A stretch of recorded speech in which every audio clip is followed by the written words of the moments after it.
네, 오늘은 열왕기상 17장 1절에서 17절에 16절의 말씀을 중심으로 최악의 상황 그러나 최선의 역사라고 하는 제목의 하나님의 말씀을 전하기를 원합니다. 최악의 상황 속에서도 하나님 최선의 역사가 있는 줄로 믿습니다. 인생을 살다 보면 종종 최악의 상황 앞에 놓이게 될 때가 있습니다. 가정에 어려움이 있든지 사업장에 어려움이 있든지 건강이 악화되든지 하여튼 이런저런 일들로 정말 최악의 상황인 것 같은 때가 있더라라고 하는 것이죠. 그러나 아무리 최악의 상황이 되더라도 믿는 자들이 결코 낙심하지 말아야 할 이유가 있다라고 하는 것입니다. 그게 뭐냐면 상황이 최악으로 치달으면 치달을수록 하나님의 역사로 그 어떤 때보다 최고로 강력하게 선하게 역사하신다라고 하는 것이죠. 그래서 최악을 하나님께서 최선으로 다 바꾸실 줄로 믿습니다. 오늘 설교 제목이 최악의 상황 그러나 최선의 역사인 이유가 바로 그러한 이유이기 때문이다라고 하는 것이죠. 그리고 오늘 북이스라엘의 한 이제 왕이 우리가 다 읽진 않죠. 사실 16장 후반부터 우리가 봤어야 되는데 거기 보면은 북이스라엘의 새로운 한 왕이 등장하게 되어집니다. 이름은 아합이라는 왕이 등장하게 되어지죠. 북이스라엘의 7대 왕이고 통일왕국 사울로부터 시작하면 10번째 왕이라고 할 수가 있습니다. 그런데 이 아합이라는 왕이 어떠한 왕이었냐면 지금까지의 그 어떤 악한 왕들보다도 더 악한 최악의 그런 왕이었다라고 하는 것입니다. 그럼 아합이요 아내를 맞이했는데 아내의 이름이 뭐였어요? 이세벨이라고 하는 여인을 아내로 맞이했죠. 이세벨은 시돈 사람이라고 성경이 말하고 있습니다. 시돈 사람. 그리고 누구의 아들이냐면 엣바알의 딸이다라고 성경이 말하고 있습니다. 엣바알이라는 뜻은 바알과 함께라고 하는 거죠. 그리고 임마누엘, 그러면 하나님이 우리와 함께 하시다 이 뜻이잖아요. 그게 바알에게 적용되면 엣바알이다 이렇게 생각하면 될 것 같습니다. 그리고 이 이세벨의 아버지 엣바알은요 이 바알 종교의 제사장이었다라고 합니다. 그러니까 대대로 바알신을 섬기는 바알교, 그 바알교 집안에 아주 신실한 여선지자 정도쯤 되는 자가 누구냐면 바로 이세벨이었다라고 하는 것이죠. 그래서요 이 여자로 인해서 이제 북이스라엘은 다시금 바알신을 섬기는 신앙으로 다 돌아가게 되더라라고 하는 거예요. 여러분 사실 이스라엘이 바알신을 섬겼던 때가 성경에 보면 있습니다. 그게 언제였냐면 사사시대에 그들이 바알신을 숭배했다라고 하는 것이죠. 여러분 사사시대 하면은 좋은 시대예요, 나쁜 시대예요?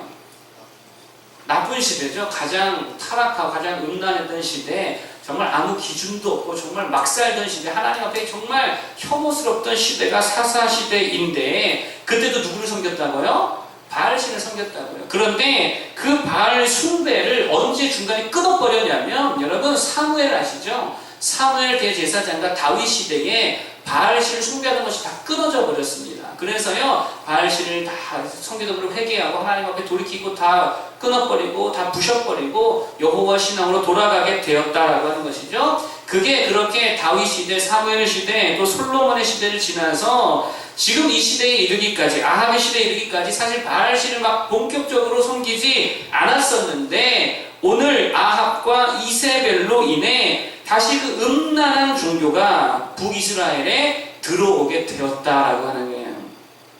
그뿐 아니라 이 이세벨이라고 하는 여자가 얼마나 악한 여자였냐면 여러분 쭉 성경을 읽어보시면 알겠지만 18장 이후에 보면은요 여호와의 선지자들을 다 찾아다가 어떻게 했어요? 그를 공격한 것이 아니고 그들을 다 죽여버렸습니다. 박해하고 탄압하고 아주 잔인하게 그들을 다 죽여버렸어요. 그래서 사실 오늘 본문에서 하나님께서 엘리야에게 그리 시내로 가서 숨으라 라고 하셨잖아요. 그 이유가 뭐였냐면 그때에 이세벨이 뭐하고 있었냐면 여호와를 섬기는 선지자들 다 잡아다 죽이고 있던 그런 이세벨의 탄압 때문이었다라고 하는 것입니다. 거기에다가 이 아합 시대에 또 어떤 일이 있었냐면은 아세라상을 만들어서 섬기고요. 또 베델의 히엘이라는 사람은요, 이 16장 하반절에 나오는 이야기들인데, 후반부에 나오는 이야기들인데, 하나님의 말씀을 어기고 여리고성을 다시금 증축하다가 아들들이 죽게 되는 일이 있었다라고 하는 것이에요. 그래서 하나님께서 그 땅에 극심한 가뭄을 내리셨다라고 하는 것이죠. 여러분, 그러니까 영적으로나 육적으로나 다 최악의 시대, 그 시대가 바로 오늘 이 아합의 시대였다라고 하는 거예요. 말 그대로 최악의 시대, 최악의 상황이었다라고 하는 것이죠. 자, 그런데 아이러니하게 하나님께서는 이러한 최악의 시대에 누구를 보내시느냐 하면 최고의 선지자 엘리야를 바로 이 시대에 부르시고 보내시더라라고 하는 것입니다. 여러분, 재밌지 않습니까? 엘리야가 누구죠? 구약 성경에서 모세와 더불어 가장 위대한 선지자, 가장 큰 권능의 지도자 하면 모세와 함께 누구예요? 엘리야잖아요. 엘리야. 구약 성경에서 가장 위대한 선지자를 이 최악의 상황 가운데로 보내주셨다라고 하는 거예요. 상황은 최악이지만 하나님의 역사도 최고조의 역사로 일하신다라고 하는 것입니다. 가장 어두운 때에 가장 밝은 빛을 우리에게 주시고요. 가장 연약할 때에 가장 강력함을 부어주시고요. 가장 무지한 순간에 최고의 지혜로 덮어주시는 분이 바로 우리 하나님이시고 이 하나님의 방식이다라고 하는 것이죠. 여러분, 따라서 절대로 상황을 보며 환경을 보며 실망하거나 실족할 이유가 전혀 없는 줄로 믿습니다. 상황이 광야이면 하나님 뭐를 내려주세요? 하늘에서 만나를 내려주시잖아요. 상황이 아무 마실 물이 없는 말라버린 상황이다 그러면 반석을 깨서라도 하나님께서 물을 주시더라는 거예요. 상황이 아무것도 없는 빈 들이다 그러면 거기에 어떤 역사가 일어났습니까? 신약성경에 오병이어의 축복이 빈 들에서 일어났다라고 하는 거예요. 상황이 풍랑이다, 풍랑을 만난다, 말씀으로 풍랑을 잠잠하게 하시고요. 홍해가 내 길을 막는다, 하나님의 백성들의 길을 막는다, 홍해를 갈라버리시고요. 산과 골짜기가 막으면 산은 옮겨버리고 골짜기 다 메워버리시는 것, 하나님의 역사랍니다. 여러분, 요셉의 인생을 보세요. 얼마나 그의 인생이 최악의 인생입니까? 형들의 시기로 애굽의 노예로 팔려간 것만 해도 이런 상황만 우리 삶에 벌어져도 이거 진짜 최악의 상황 아니겠어요? 그런데 거기서 또 모함을 받아 감옥에 가서 일평생 썩어야만 하는 신세가 되었다라고 하는 거예요. 이건 사실 절망적인 상황이고 낙심의 상황, 최악의 상황이라는 것입니다. 그런데 그 최악의 상황에서 하나님은 가장 강력하게 역사하셔서 가장 위대한 역전을 일으키시더라고요. 여러분, 신약성경에 보면 어부들이 나오는데 어부들에게 있어서 최악의 날이 언제죠? 밤새도록 그물을 던졌는데 공친 날, 최악의 날이죠. 저도 예전에 이렇게 물건을 좀 팔아본 적도 있고 텔레마케팅이라고 해서 전화로 보험 영업도 해봤고요. 이렇게 자동차 내비게이션 같은 걸 전화로 이렇게 한동안 제가 좀 판매했던 일을 했던 적이 있거든요. 근데 정말 공치는 날이면 정말 기분도 최악이고 하여튼 다 최악입니다. 공치는 날이면. 그러니 어부들이요, 밤이 새도록 그물을 막 던졌는데, 그 피곤한 중에 그물을 던졌는데도 불구하고 아무것도 잡은 것이 없다. 이거 최악의 상황이라는 거예요. 자, 그런데 누가복음 5장에 보면 바로 그날 누구를 만났죠? 예수 그리스도 만났어요. 주 예수 그리스도를 바로 그 최악의 날에 만났다는 거예요. 그러면 그 날은 최악의 날로 기억이 될까요? 아니면 내 인생 최고의 날로 기억이 될까요? 최고의 날로 다 변화가 되더라는 거예요. 따라서 우리에게 정말 중요한 게 있다면 그건 상황이 어떻고 환경이 어떻고 조건이 어떻느냐가 아니라 내가 살아계신 하나님을 붙들고 그를 바라고 그를 진정 믿음으로 주목하고 있느냐, 이 싸움이 훨씬 더 중요한 싸움이다라고 합니다. 한 목사님이, 우리나라 유명한 목사님이신데 한 목사님이 커피를 마시러 한 카페에 갔다고 합니다. 목사님 커피를 좋아하잖아요. 거기에 평소에 관심 있게 보던 한 청년을 만났다라고 하는 거예요. 그 청년이 신인 가수였대요. 누군지는 저도 모르겠어요. 신인 가수였는데 하여튼 그 목사님이 듣기에는 실력이 굉장히 괜찮았던 신인 가수였다라는 것입니다. 그런데요, 그 친구와 대화를 나누는데 이 친구에게 고민이 있더라는 거예요. 그 고민이 뭐냐면 어떻게 해가지고 가수가 되긴 했는데 회사와의 관계, 또 방송사와의 관계, 이런저런 문제들이 잘 풀리지는 않아서 되게 어려운 시기를 겪고 있다는 거예요. 그러면서 그 친구가 하는 고민이 뭐냐면 내가 계속 가수의 일을 해야 할지 말아야 할지, 내가 정말 가수로서 노래하는 사람으로서 재능이 있고 실력이 있는지 이걸 계속 할까 말까를 고민하고 있다는 거예요. 잘 보세요. 이게 무슨 고민이냐면 실력과 조건과 환경에 대한 고민을 하고 있다라는 거예요. 일이 안 풀리니까. 그래서 한참을 듣던 중에 목사님이 이렇게 조언을 해주었다라고 하는 거예요. 아무개야, 이건 재능이 있고 없고의 문제가 아닌 것 같다. 너에게는 지금 실력과 환경이 문제가 아니라 지금 이 어려운 시간 속에서 네가 진짜 하나님께 소망을 두느냐 안 두느냐가 더 큰 문제인 것 같구나. 이렇게 이야기해줬다는 거예요. 정확한 진단이라고 생각합니다. 언젠가 제가 이런 글귀를 본 적이 있습니다. 성령의 사람은 지금 나에게 어떤 일이 일어나고 있는가에 초점을 맞추지 않고 지금 나에게 어떠한 일이 일어나는가에 초점을 맞추지 않고 우리 안에 소망이 있는가를 생각한다. 이게 더 중요하다는 거예요. 상황이 어떠다 저쩌다가 중요한 게 아니고 내가 소망 가운데 하나님 붙들고 있느냐 없느냐, 이게 훨씬 중요한 싸움이다라고 하는 거예요. 상황과 환경과 조건이 중요한 게 아니라 하나님과의 관계가 훨씬 더 중요한 줄로 믿습니다. 그리고 그 속에서, 그 하나님과의 관계 속에서 역사하시는 하나님께 소망을 두고 그를 의지하고 그를 바라보는 거, 사실 이게 진짜 우리의 실력이고 우리의 재능이 되어야 된다고 하는 거예요. 여러분, 그래서 빌립보서 4장 6절에서 7절 너무 유명한 말씀이죠. 뭐라 그러죠? 아무것도 염려하지 말고, 아무것도 염려하지 말고 다만 모든 일에 기도와 간구로 너희 구할 것을 감사함으로 하나님께 아뢰라. 그리하면, 그 다음에 중요하죠. 모든 지각에 뛰어나신 하나님의 평강이 그리스도 예수 안에서 너희 마음과 생각을 지키시리라. 아멘.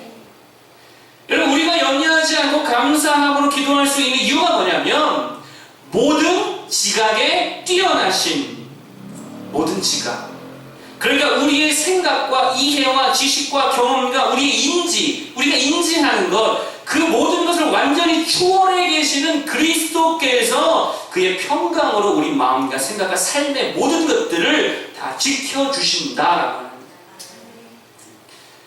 여러분, 가만히 생각해 보면 결국 우리를 두려움과 좌절과 낙심과 절망으로 이끄는 게 뭐냐면요, 나의 인지라는 거예요. 나의 인지.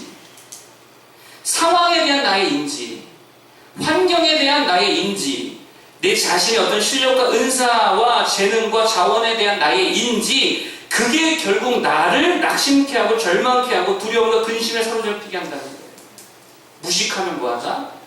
무식하면 오히려 용감이잖아요. 근데 너무 인지를 잘하니까, 그래서 우리가 스스로 내 인지 때문에 두려움과 낙심에 빠져가고 있다는 거예요. 그러나 내 인지로 상황을 바라보는 게 아니고 모든 인지, 모든 지각에 뛰어난 그리스도의 인지로 상황을 바라보아야 될 줄로 믿습니다. 그거 아무것도 아니죠. 별거 아니죠. 하나님의 지각으로 세상을 볼 줄 아는 안목이 우리에게 있기를 바랍니다. 그러면 우리 삶에도 엘리야와 같은 놀라운 일들을 보게 될 줄로 믿습니다. 하나님 지금도 여전히 살아계십니다. 여전히 일하십니다. 최악의 조건 속에서 더 강력하게 일하실 줄로 믿습니다. 그래서 하나님의 선한 결과를 만들어내신다라고 하는 거예요. 저는 언제나 청년들과 말씀을 나누다가 이런 말씀을 드렸어요. 절대값의 은혜다. 이게 무슨 말이냐면요, 수학 기호 중에서, 여러분 많이들 잊으셨겠지만 수학 기호 중에 절대값이라는 게 있어요. 이렇게 쫙 이렇게 두 개 세우는 거. 절대값. 그게 뭐냐면 이 절대값 안에 들어가면 마이너스가 다 뭐가 돼요? 다 플러스가 돼요. 절대값 기호 안에 들어가면 마이너스가 다 플러스가 됩니다. 마이너스 10은 절대값 씌우면 뭐가 돼요? 플러스 10이 돼요. 마이너스 100은 플러스 100이 되고 마이너스 10만은 플러스 10만이 됩니다.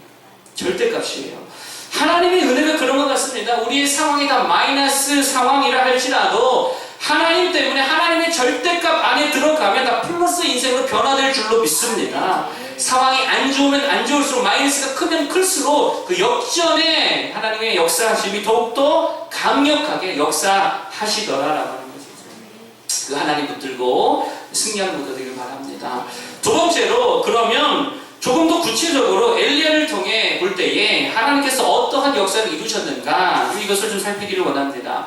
한마디로 말하면 모두가 다 궁핍할 때에 유일한 부요자가 되게 하셨다라고 하는 거예요.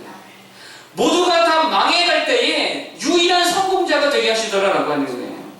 여러분, 엘리야가 하나님의 말씀을 따라서요 그릿 시내로 들어가 숨어 지내다가 이제 시돈에 속한 사르밧이라고 하는 지역에 가서 한 과부의 집에 머물게 되어집니다. 자, 그런데 16절에 보면은 그때에 뭐라고 말하냐? 한번 16절 읽어보겠습니다. 16절의 말씀을 한번 읽어보겠습니다. 네, 시작. 여호와께서 엘리야를 통하여 하신 말씀같이 통의 가루가 떨어지지 아니하고 병의 기름이 없어지지 아니하니라. 아멘. 통의 가루가 떨어지지 아니하고 병의 기름이 없어지지 아니하니라. 궁핍하다는 거예요, 풍성하다는 거예요? 풍성하다는 거예요. 잘 보면, 잘 보세요. 모든 나라, 모든 백성들, 모든 이스라엘은 지금 어떠하고 있죠?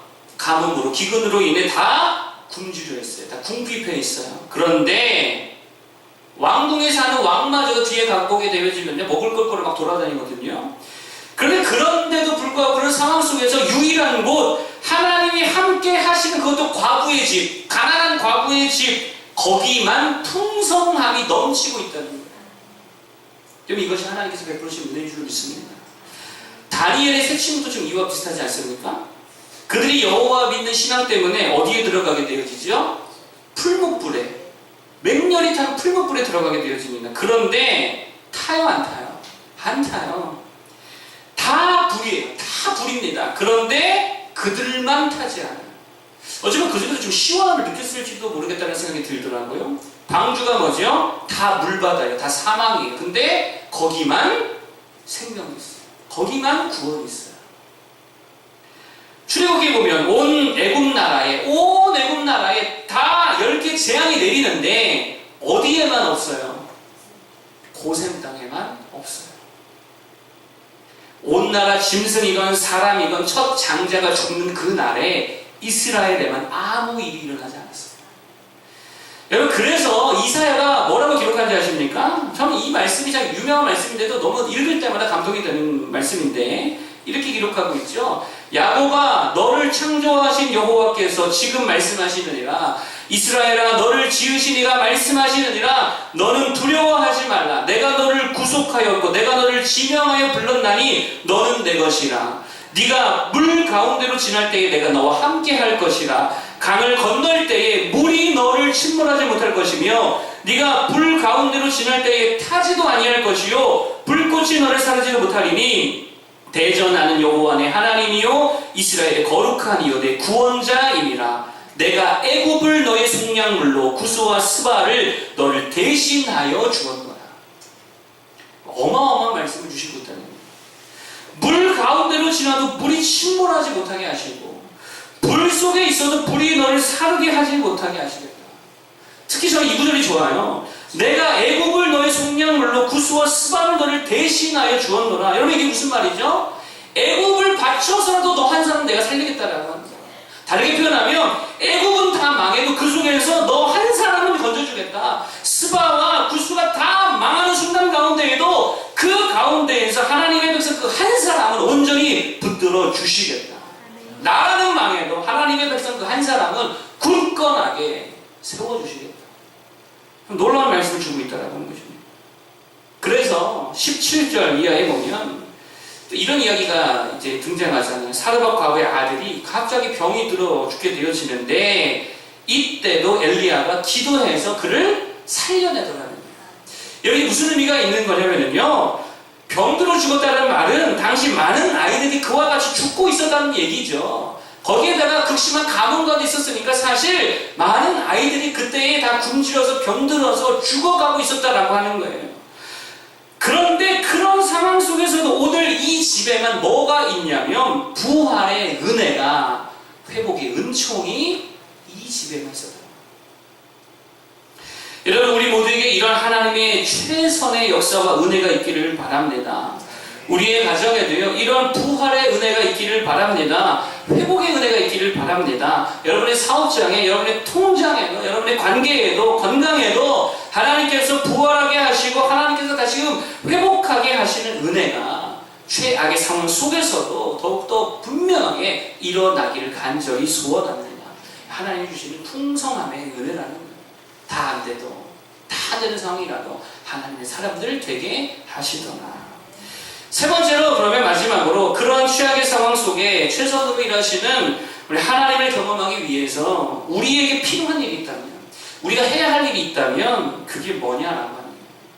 한마디로 말씀드리면 잠깐의 퍼즈가 필요하다라고 합니다. 잠깐의 퍼즈, 그게 필요하다. 하나님을 향한, 하나님을 위한 하나님의 퍼즈의 타임, 이게 진짜 필요하다는 거예요. 13절 한번 읽어볼까요? 13절. 다 같이 13절 한번 읽어보겠습니다. 시작.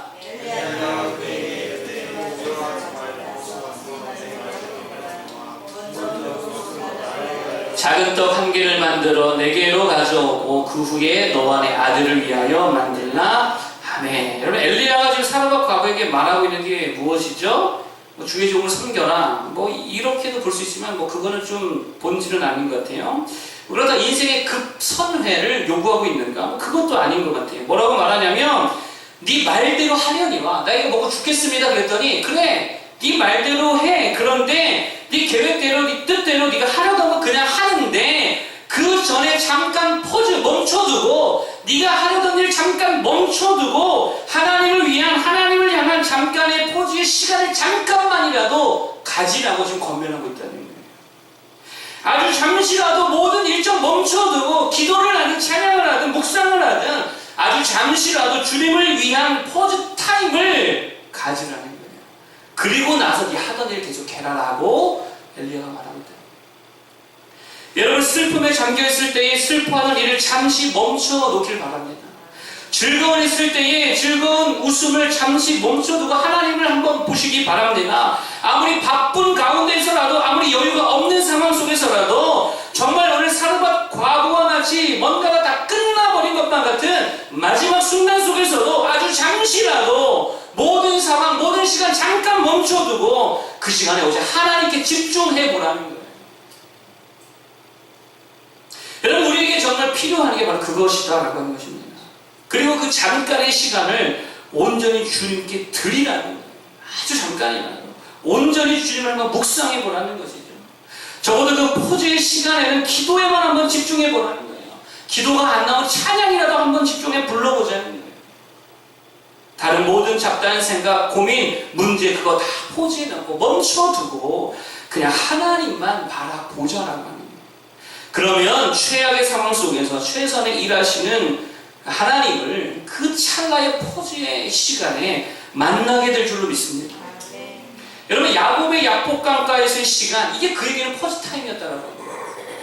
다니엘이 왜 마음을 정하여 시간마다 기도했습니까? 그 이방 지역에서 포로로 끌려간 지역에서 그게 그에게는 하나님 만나는 퍼즈의 시간이었다라고 합니다. 예수님도요, 그렇게 바쁜 사역 일정 속에서도 종종 홀로 산에 올라가 기도하셨죠. 다른 모든 것 다 주께 맡겨버리고 그냥 그 시간만큼은 하나님 아버지께 집중하는 시간이었다라고 합니다. 바울의 사역도 마찬가지입니다. 그에게 늘 포즈의 타임이 있었죠. 다메섹 도상에서 주님을 처음 만났을 때에도 눈에 비늘 같은 것이 씌워서 아무것도 보지 못했어요. 그 시간이 그에게는 포즈의 시간이었어요. 얼마나 깊이 있게 하나님께 나아갔겠느냐라고 하는 것이죠. 여러분, 저는 과거에 종종 차 안에서요 그러한 포즈의 타임을 가질 때가 있었습니다. 우리 사모님이 셋째를 임신했을 때 둘째는 항암 치료하고 그래가지고 배에 아이를 임신한 상태로 거의 근 10개월 동안 병원에서 둘째 아이를 병간호하느라 병원 생활을 근 1년 동안 가졌던 적이 있어요. 거의 그 시간 1년 동안에 저는 밖에서 필요한 물품 조달하고 먹을 것 조달하고 병원비 마련을 위해 막 뛰어다니고 교회에서 사역을 하고 있긴 한데 뭔 정신을 하는지 첫째 아이는 맨날 울어대는데 그 아이를 우는 아이를 들고 다니면서 사역을 감당하고 새벽 예배드리고 찬양인도 하면서 어떤 정신으로 지내왔는지를 잘 모르겠어요. 그때 제가 화성에 살았는데 인천이 처가였거든요. 인천을 일주일에도 몇 번씩 오가면서 아이를 두고 병원에 갔다가 오는 길에 데리고 오고 이거를 얼마나 많이 했는지 몰라요.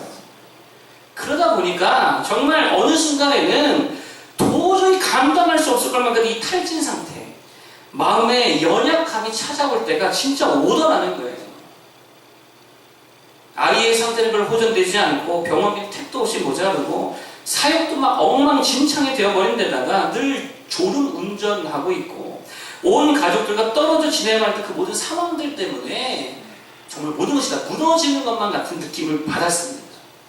그런데 그때 사실 제가 다시 힘을 얻을 수 있었던 게 그 힘이 어디서 왔냐면 사실 내 삶에 퍼즈의 타임이 있었다라고 하는 거예요.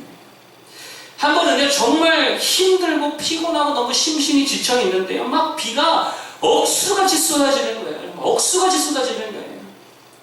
그냥 차를 도로 한켠에 세워놓고 그냥 하나님 앞에서 빗소리에 의지해서 막 엉엉 울었던 기억이 납니다. 사실 여러분, 그 정도 되면은요, 뭐 주세요, 이렇게 해주세요, 이런 기도가 나오지 않아요. 그냥 우는 것밖에 할 수 있는 게 없어요. 주여 주여 울면서 그냥 하나님 앞에 나아가는 순간이었습니다. 다 잊고 아무 생각 없이 그 시간에는 나와 하나님은 둘만 계신 거예요. 그 하나님 앞에 엉엉 울면서 나아갔던 그 나의 퍼즈의 타임이 있었다라고 하는 거예요. 그런 시간을 통해서 하나님이 능력 주시고 위로 주시고 다시 일으켜 세워주셔서 그 모든 상황들을 다 또 이기고 극복하고 지나가게 하시더라라고 하는 거죠. 여러분, 우리에게 필요한 건 다른 거 아닙니다. 하나님께 정말 내 존재로 집중할 수 있는 포즈의 시간, 이게 필요하다라고 하는 거예요. 그러면 인생의 방황도 끝나게 되어지고 절망 속에 빛빛 주시는 주님의 음성을 듣게 되고 함께 하시고 도우시며 능력으로 붙드시는 그 하나님을 내 인생의 모든 상황, 모든 복잡하고 분주하고 다 잠깐 멈춰두고 그 포즈의 시간에 주님께 집중하여 나가는 그 찰나의 시간에 주님을 만나게 될 줄로 믿습니다. 여러분, 왜 한때 많은 사람들이 인생의 절망의 순간에서 기도원 찾아갔다가 그토록 많은 은혜를 받았는지 아세요? 그게 그들에게는 퍼즈 타임이었기 때문이라는 거예요. 여러분, 아무리 바빠도 잠시라도 꼭 그 퍼즈의 시간을 주님 앞에 드리시기를 바랍니다. 그게 우리 수요 예배가 될 수도 있고 뭐 새벽 기도가 될 수도 있고 지극히 개인적인 여러분의 시간이 될 수도 있겠죠. 중요한 것은 오직 하나님과 나만 남는 독대의 시간, 그 퍼즈의 타임 꼭 주님 앞에 드리시기를 바랍니다. 그러면 나는 나의 삶의 작은 일부를 드렸지만 하나님은 하나님의 전부로 우리에게 갚아주실 줄로 믿습니다. 정말 세상에서 말도 안 되는 불공정 거래가 진짜 주님과 일어나게 될 줄로 믿습니다. 퍼즈 타임을 통해 인생의 최악의 상황에서 최선의 역사를 일으키는 하나님의 역사를 다 누리는 우리 모든 성도들 되기를 축복합니다. 오늘 세 가지를 말씀드렸습니다. 첫 번째로, 최악의 상황에서도 하나님은 최선으로 역사하신다. 우리에게 중요한 것은 환경과 조건과 실력이 아니라 누구를 소망하고 있는가, 어디에 소망을 두고 있는가, 하나님 진짜 바라보고 있는가, 이게 훨씬 더 중요한 싸움이다 말씀드렸죠. 환경의 문제 아닙니다. 믿음의 문제이고 소망의 문제이고 그러하게 하나님만 바라보시기를 바랍니다. 두 번째로, 하나님은 모두가 다 궁핍한 상황에서도 하나님의 사람들을 유일한 부요자가 되게 하신다라고 하는 것이죠. 불 속에서 건지시고 물 속에서 이끄시고 하나님께서는 한 나라가 망해도 주님의 붙잡는 그 한 사람을 일으켜 세워줄 줄로 믿습니다. 따라서 우리에게 필요한 것, 그 하나님께 집중할 수 있는 짧은 시간이라고 그 퍼즈의 시간, 모든 것 잠시 멈춰두고 하나님께 집중할 수 있는 그 시간이 꼭 필요한 줄로 믿습니다. 아무리 바빠도, 아무리 아파도, 아무리 죽을 것 같아도 마지막 한순간의 퍼즈 타임이 우리에게 새 생명과 능력과 위로를 충만하게 부어주시는 시간이 될 줄로 믿습니다. 우리들의 찬양, 우리에게 찬양 부르고